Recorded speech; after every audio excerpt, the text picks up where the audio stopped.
2 വർഷത്തോളം നീണ്ടുനിന്ന ഹോസ്റ്റൽ ലൈഫിൻ്റെ ഒരു ചെറിയ റീക്യാപ്പ്. ഇതായിരുന്നു ഞാൻ താമസിച്ചിരുന്ന റൂം. ഞങ്ങൾ 4 പേരായിരുന്നു ഈ ഏതൻ വില്ലയിൽ താമസിച്ചിട്ടുണ്ടായിരുന്നത്. ആതിര, സാനിയ, നെഹന, ആവണി. ഞങ്ങളായിരുന്നു ഏതൻ വില്ലയിലെ ഫ്രണ്ട്സ്. വളരെ നല്ല നല്ല കുറേ നിമിഷങ്ങളാണ് ഞങ്ങൾ അങ്ങോട്ടും ഇങ്ങോട്ടും പരസ്പരം ചെലവഴിച്ചതും. ക്രിസ്മസ് ആഘോഷിച്ചും ബർത്ത്ഡേ സെലിബ്രേറ്റ് ചെയ്തും പരസ്പരം ഗിഫ്റ്റ് എല്ലാം കൈമാറിയും വളരെ നല്ല മനോഹരമായിട്ടുള്ള കുറേ മൊമെന്റ്സ് ഞങ്ങൾ അങ്ങോട്ടും ഇങ്ങോട്ടും ഷെയർ ചെയ്തു. ഒരു വീഡിയോ ഞാൻ ചെയ്യുന്ന തന്നെ കുറേ കാലത്തിന് ശേഷം നമ്മൾക്കൊരു അമ്മൂമ്മമാരൊക്കെ ആയിട്ട് ഇത് കാണുമ്പോൾ നമുക്ക് കിട്ടുന്ന സന്തോഷത്തിന് വേണ്ടിയിട്ടാണ്. രാത്രിയൊക്കെ ഞങ്ങൾ എല്ലാവരും കൂടി റീൽസ് കളിച്ചും പാട്ട് വെച്ച് ഡാൻസ് കളിച്ചൊക്കെ ഉണ്ടായിരുന്നു. അയ്യോ, അത് ആലോചിക്കുമ്പോൾ ഇപ്പോൾ വളരെ എന്താ പറയുക സന്തോഷമാണ് തോന്നുന്നത്.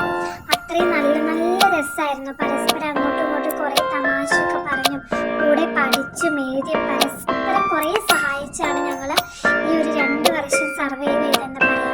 എൻ്റെ പ്രിയപ്പെട്ട കൂട്ടുകാർ.